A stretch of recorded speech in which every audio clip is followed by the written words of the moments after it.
ma püüan nii istuda, et kõht nööpide vahelt välja ei paistaks.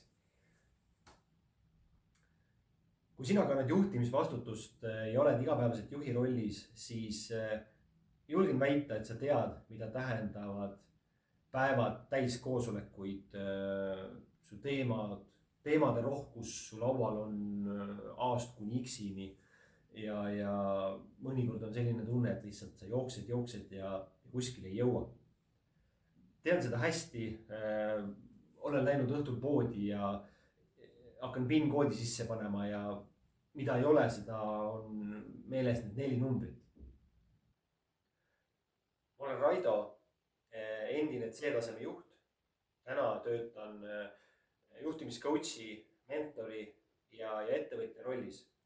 Ja ma tean seda võrdlemisi hästi, puht läbi isikliku kogemuse, et juhi töö on väljakutsetest pungil.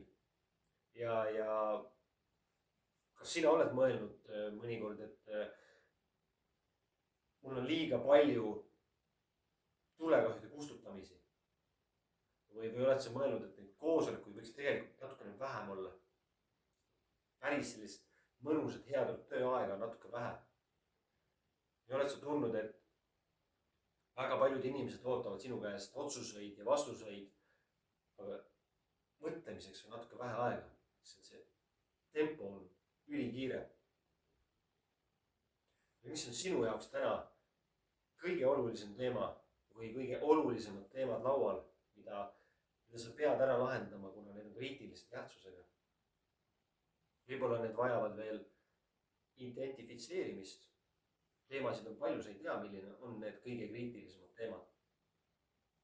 Just need on need teemad, mida me hakkame juhtide mastermindis arutama ja see stardib 19. november.